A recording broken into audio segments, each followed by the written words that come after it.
Jeff Burke. Welcome to another episode of All About Guns. Today we're going to talk about Class 3 weapons. That would include suppressors, fully automatic weapons, and any other weapon, which would include short barrel shotguns and short barreled rifles. Mike Wilson is going to take you guys out to the range, so let's have a good day of shooting. Mike Wilson, coming to you. We run one of the local gun shops and general manager. I've been a Glock certified armor for 5 years now. I've been a Smith & Wesson certified armor almost as long. Been gunsmithing for quite a few years. We do a lot of custom stuff. But we just want to come to you with a little information. We've had a lot of folks in the shop lately asking questions about Class 3 machine guns and things like that.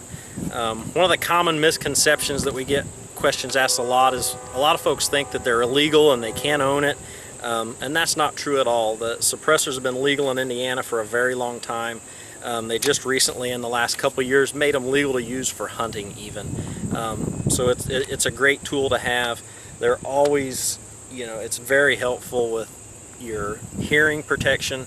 There's a lot of benefits with recoil reduction. One of the common myths with them, and it comes a lot from Hollywood, is everyone thinks that the silencers are, you know, completely quiet. It doesn't make any sound at all, and that's not the case at all. It's, you know, if you compare it to a muffler on a car, is a real easy way to understand it.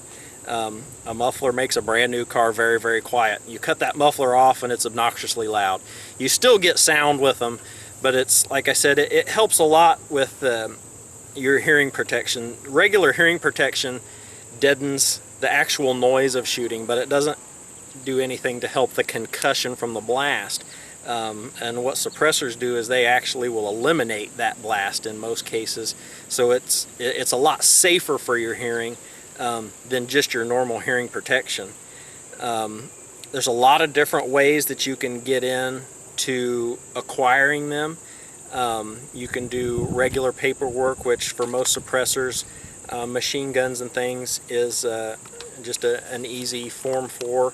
But they also have what's called a trust. We have a lot of folks asking about trust because it saves you some time on your paperwork on the actual process of everything going through. With the Form 4, we do everything for suppressors, machine guns, on Form 4s, and if that's something you want to get, we do all that paperwork in the shop for you to help out with the process and make it easier. We fill out every bit of it. Then all you have to do, you have to get your local law enforcement officer to sign off on it. And it has to be the head of the law enforcement. It has to either be the sheriff if you live in the county, or it has to be the chief of police if you live in a city. Once you get that signed off on, you get 2 passport photos and you get your fingerprints done, and then it's basically just a waiting game. So it's not as hard of a process as a lot of people think it is. Again, you know, a lot of people still think they're illegal, and they're not. But as long as you can pass a background check to own a regular firearm, you're most likely can own a suppressor or a legal machine gun. The price of the tax stamp itself, and there's actually a couple different types of tax stamps. Your most common is a $200 tax stamp. That will get you a suppressor, machine gun, short-barreled rifle. And then they have another stamp called an AOW stamp, which is an any other weapon. That's a $5 stamp. That's a little bit different thing. I've got something I will show you here in a little bit, what is considered an AOW. As far as the different costs on the suppressors themselves, like I said, they'll run, you know, they start out at $200, go up from there. We carry lots of different ones. There's a blue million different manufacturers out there. They all have, you know, different aspects of how they build. It's just something you need to do your research on, just like buying a car. You've got to do your research on it, see what you like, what you're going to use it for. I'll show you a different couple kinds of suppressors. This is a 2245 Ruger, very light gun, a very nice target gun. The suppressors that go on the 22s don't add a whole lot of weight to it, so it's not something that if you're doing a lot of target shooting with, it's going to add a lot of weight to the gun. Very, very quiet. These, especially with subsonic rounds, all you hear is the bolt moving back and forth, which is very nice, especially for hunting. Again, they're perfectly legal to hunt with in Indiana, and especially you're not bothering your neighbors. Like I said, the different rounds of ammunition in different guns will dictate the amount of sound you're going to get out of it. Like I said, there's no suppressor that makes it absolutely 100% quiet. You're not going to hear anything. The subsonic rounds you don't get a supersonic crack with, so you're always going to be quieter. The faster rounds, more hunting style rounds, they go a little bit faster. You're going to get a little bit of a crack and a little more noise. But again, you're not getting that huge concussion and blast that you do with most rounds and when you're normally firing a gun. There's also a lot of different handguns. You know, we can make a suppressor fit on almost any handgun made. A lot of them now, suppressors are getting so popular that a lot of factories are offering it from the factory as an option to get a threaded barrel. If there's something you don't like about, we can customize it 100%. This is a Glock 17. This is one I've built and done quite a bit to, really. The lower itself is the only factory part left on this gun, so we can make anything customized to your likings. These are all what they call a direct thread mount. They thread directly onto the barrel. They make also quick detach. Just depends again on your preference and what you want to do with the item and how you're going to use it. They also have what's called an integrally suppressed barrel. This is a Ruger 1022. This has a different type of suppressor on it. This is what's called an integrally suppressed barrel. These are really nice because it doesn't add any weight. There's nothing that screws onto the end of your barrel with this. It's all built inside of it. What makes it really nice is with this you have it all built inside. It's very easy to disassemble and take apart and clean. That's all there is to it. Like I said, everything is built inside this, and it's actually lighter than your standard bull barrel because they take the bull barrel and machine all of this out of the actual barrel itself. And that's all there is to those.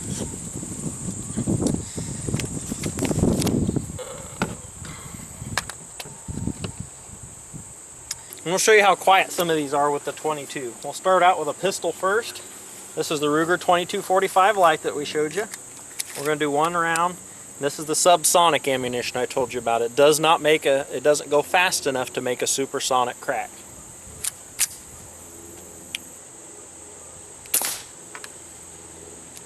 Very, very quiet. No hearing protection whatsoever. It's very hearing safe, which again is another great benefit to the suppressors. I'll show you how quiet the rifle is also.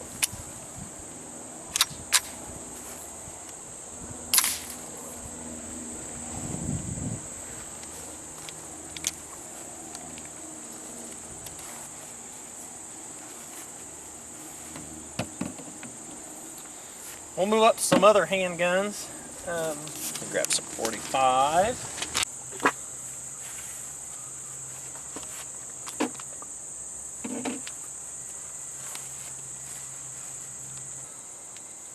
Alright, next we're going to move up in some handguns. We'll start getting into some bigger calibers. First off, we're going to kind of jump to the bigger handgun caliber. It's an FNX 45 Tactical. This has a Silencer Co. Osprey 45. Trijicon RMR with a TLR2 Streamlight. One thing you'll notice with this versus when I jump to the 9mm, this is going to be quieter. A lot of it would think bigger because it's a bigger bullet, it's going to be louder. But the 45 is a subsonic round also. 9mm is a supersonic round, so it's going to be a little bit louder. But we'll go ahead and show you what the 45 does as far as sound.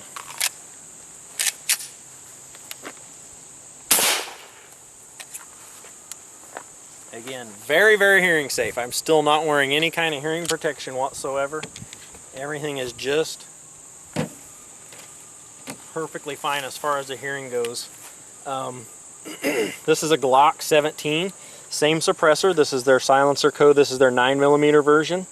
We've got a couple different aftermarket parts on this, a Zev trigger or slide trigger, and it's got the same Trijicon RMR. We'll show you this one and I'll show you the sound difference. This one's actually going to be a little bit louder than what the 45 was because of the speed of the round. A little bit louder, but still, again, no hearing protection. The sonic boom that I'm talking about, or the sonic crack from it, anything going under the speed of sound, which is just under 10,000, or just under 1,100 feet per second, is subsonic. It's the same thing you get with a plane that's flying supersonic. You get that crack. So all these rounds that are making a crack are generally running over 1,100 feet per second. That's where you're getting the crack from. Anything that's not cracking is under that. Next, we're going to move up to some rifle rounds. We're going to start out, this is a 5.56. This is a regular AR platform. This has a silencer coast Saker.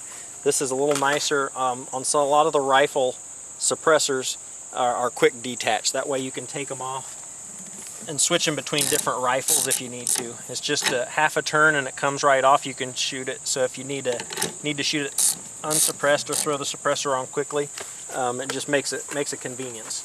But we'll throw this one on, show you the sound difference with the rifles.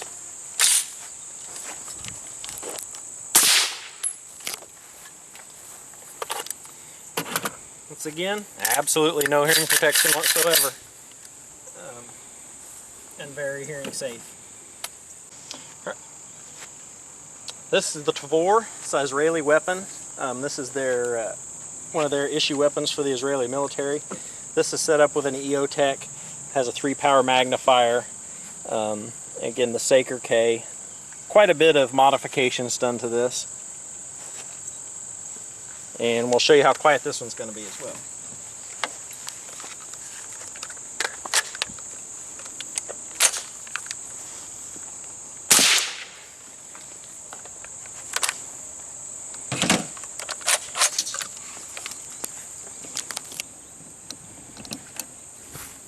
Next, we're going to show you some machine guns. We'll let you kind of teach you a little bit about the difference between legal to own machine guns and machine guns that aren't legal to own. Back in 1986, there was a law passed that made machine guns only before 1986 are what is legal for the public to own. Anything made after 96, law enforcement and military are the only ones that can acquire those type of machine guns. So there's only a finite amount of machine guns that the public can acquire. And for that reason, the price on them has steadily increased. They're constantly going up because there will never be any more made. This is one that we keep in stock that you can get a hold of. This is it's a 9mm Uzi. It's suppressed. A gun like this right now sells for about $15,000 versus one that is non-transferable that only a military or law enforcement agency can get a hold of, which is in the $1,000 range. The reason for the high price is, again, there's only so many out there that are legal to be owned. It goes through the same process as a suppressor. It's a Form 4. You do all the same steps and then wait. Right now the wait on Form 4s is between 4 and 6 months. They've sped it up quite a bit. Earlier in the year they were running about 8. But again, this is running 4 to 6 months. And they're very, very, like I said, very easy to do all the paperwork and acquire them as long as you can pass the background check for it. We'll get a magazine and show you how this one runs.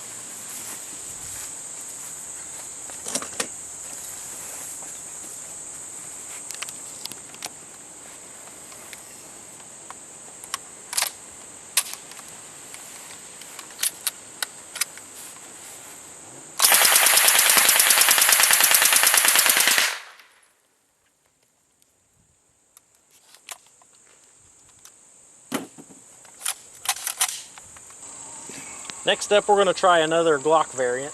This is a Glock 21. This takes a few extra steps to acquire this weapon. This, in this stock, is actually considered a short-barreled rifle, which we talked about before. So it requires you to get a $200 tax stamp for the pistol itself. It also requires a $200 tax stamp for the suppressor. So this setup is a little bit more, you know, you're in it with 2 stamps. Again, it's set up with the EOTech, but this is a lot more stable platform that you can get with a pistol. Makes it, you know, helps out with accuracy. And again, we're going to test fire this one and show you how quiet it is. And you know, like I said, this not only helps out your hearing, it's great for your neighbors too. We're in the middle of town, you know, less than a half mile from the nearest house, and every one of these firearms that we've been shooting today, it probably can't even be heard. So we'll show you a little bit in this one.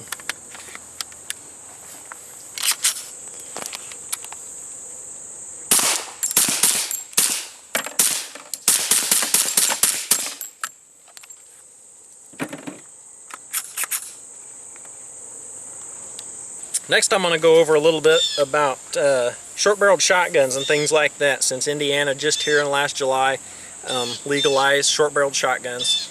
A lot of common misconceptions with that. We've had a lot of folks come into our shop asking a lot of questions as far as, you know, since they're legal now, can I just go chop the barrel off, and you know, what all can I do to it?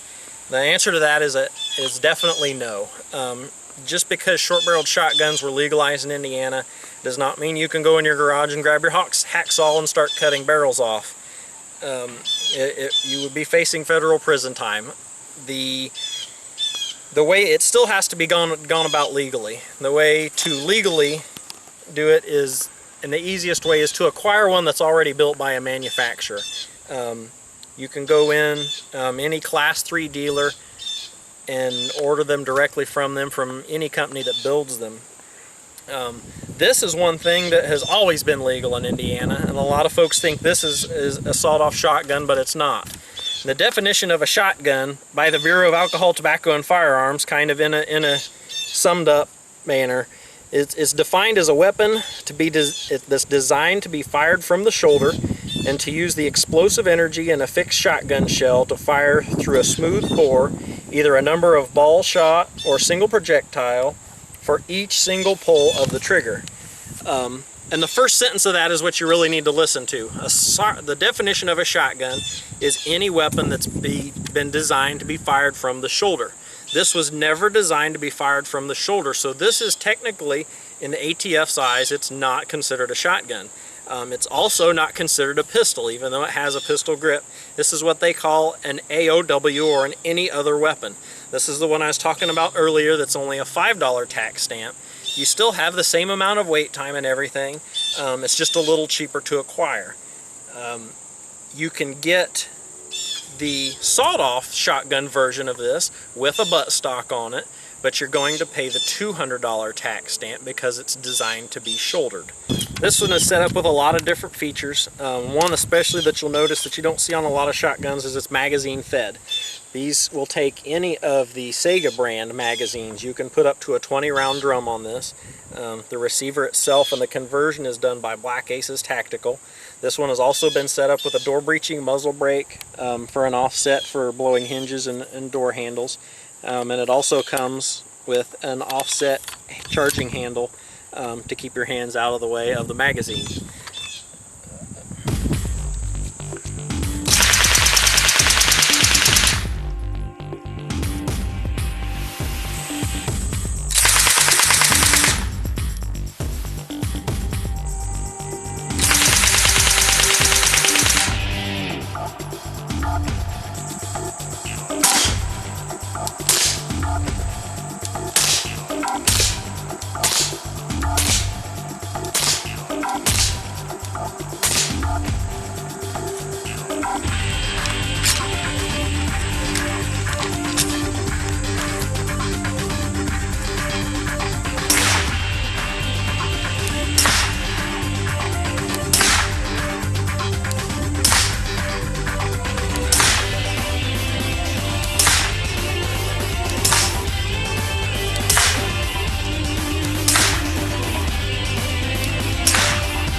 you guys had a good time out on the range today with Mike Wilson and the boys.